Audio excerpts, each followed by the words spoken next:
I realized I had made a mistake the moment the second word left my mouth, but it was too late. Words, once spoken, cannot be taken back, especially not in front of his boss. My name is Danielle. I'm 32 years old and from Fort Worth, Texas. This is the story of how a careless joke at a work party turned my marriage upside down. Last Friday, my husband Troy, who's 37, invited me to his company's end-of-year party. To be honest, I wasn't thrilled about going. Corporate events always feel awkward, and I never know what to say to his colleagues. But Troy insisted, saying my presence would reflect well on him. So, I decided to play the supportive wife of the night. I took extra time to do my hair and makeup, slipped into the green dress he likes, and did my best to look polished, whatever that meant. But as soon as we arrived, I knew it would be one of those nights where all I could do was smile and nod. The first hour went smoothly. We mingled, exchanged pleasantries, and answered the standard "How do you know Troy?" questions. I maintained my best demeanor throughout the small talk with his co-workers. One drink turned into another, and by the time dinner was served, I was feeling more at ease. Then he arrived, Mr. Rick, Troy's boss. I had heard countless complaints about him at home. According to Troy, he was relentless, always on his back, never satisfied with his work. I had imagined an older, grumpy micromanager with gray hair, but Mr. Rick was nothing like that. He was surprisingly young, probably in his late 40s, dressed sharply, exuding an effortless authority, the kind of man who commanded a room without even trying. I immediately understood why Troy was so concerned about impressing him. We were seated at a large round table, me, Troy, his boss, and several co-workers. The conversation was lighthearted, filled with laughter and discussions about holiday plans. Then, the topic turned to football. Troy is a die-hard Cowboys fan. He practically lives and breathes it. But Mr. Rick? He was an Eagles fan. And if you know anything about football, you know Cowboys and Eagles fans don't mix. They playfully traded jabs, but I could see that familiar look creeping onto Troy's face. The one he gets when he's losing an argument but refuses to admit it. That's when I did it. I leaned forward, smirked, and said, "Well, if you spend as much time at home as you do defending the Cowboys, maybe you'd actually win something for once." Silence. Even I felt it. The sudden vacuum in the room, the shift in energy. Mr. Rick let out a loud laugh, slapped the table, and said, "I like her. She's got a point."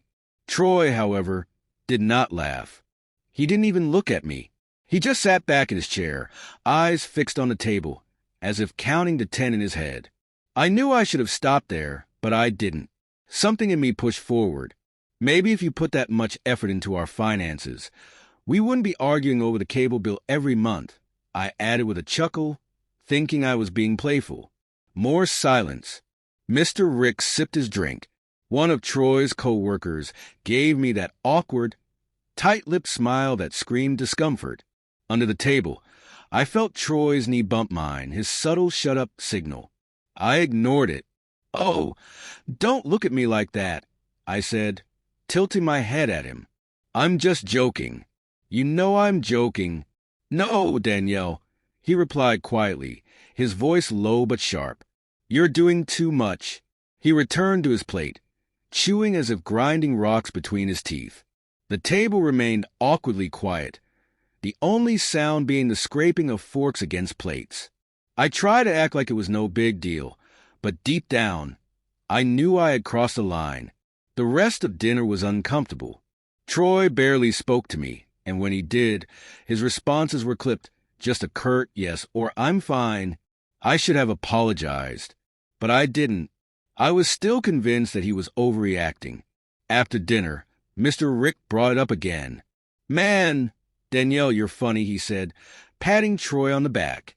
"She definitely keeps you on your toes, huh?" Troy didn't even pretend to smile. He just nodded and muttered, "Yep." That's when it hit me. It wasn't just about the joke. It was about respect. And I had just humiliated him in front of the one person he had been trying to impress all year.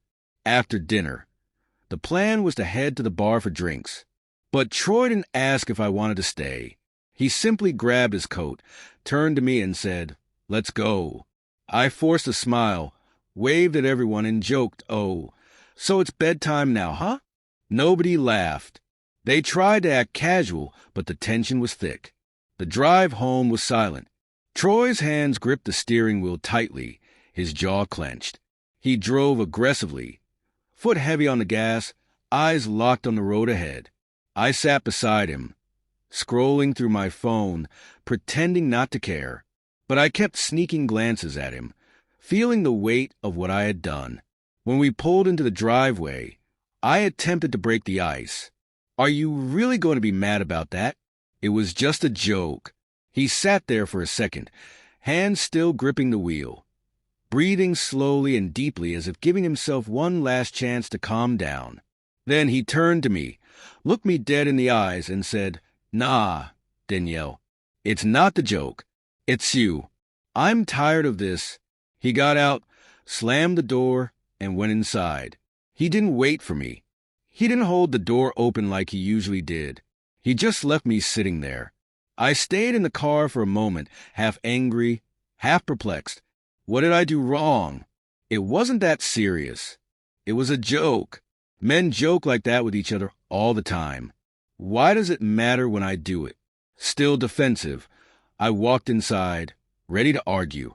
But he wasn't in the living room. He was upstairs. "Troy, are you really going to act like this?" I called out, kicking off my heels as I climbed the stairs. I found him in our bedroom, packing a bag. "A bag? What are you doing?" I asked, arms crossed. "Where are you going?" He zipped it up and looked at me, his eyes tired but steady. "I'm done, Danielle." I laughed, thinking he was bluffing. "Oh, come on. You're not leaving over a joke." But he didn't respond. He grabbed his bag, brushed past me, and went downstairs.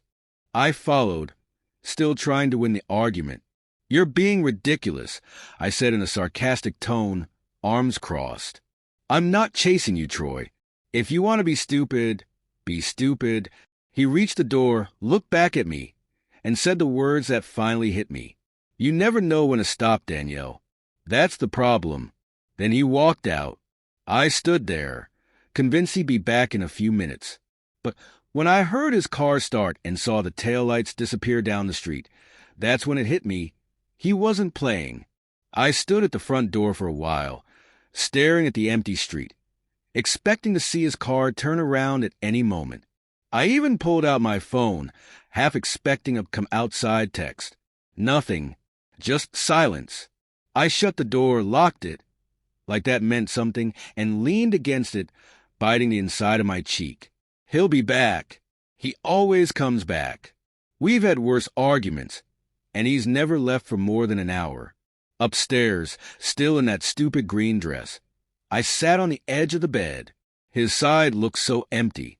The pillow was still dented from where he'd slept the night before. I stared at it, but instead of feeling sad, I felt annoyed.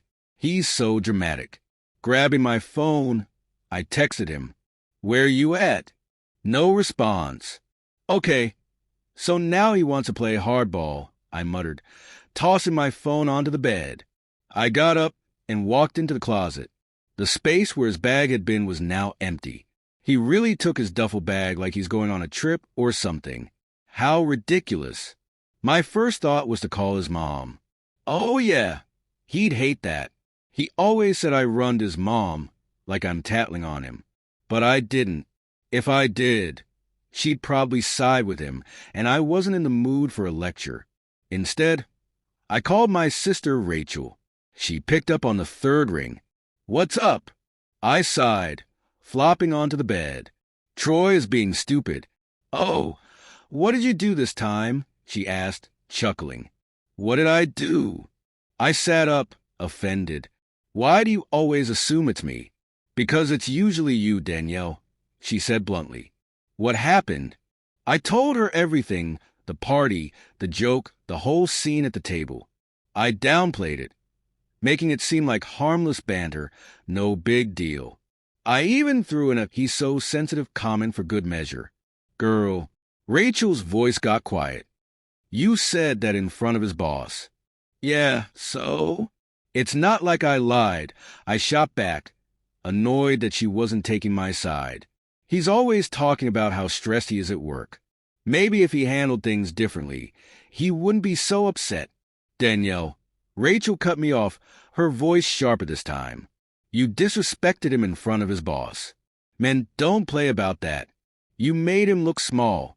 I sat there in silence for a second. Okay, but it was just a joke. Was he laughing? She asked. No. Then it wasn't a joke. Her words hung in the air, heavy. I hate when she makes too much sense. I changed the subject. Anyway, he left. Packed a bag and everything. Wait. He left. Like, left. Yep, I said, tossing a pillow across the room, acting like he's done or something. I'm not chasing him, though. If he wants to throw a fit, that's on him. Girl, you might want to fix this, she said. Troy's not the type to bluff like that. He'll be back, I muttered. But for the first time, I wasn't sure if I believed it.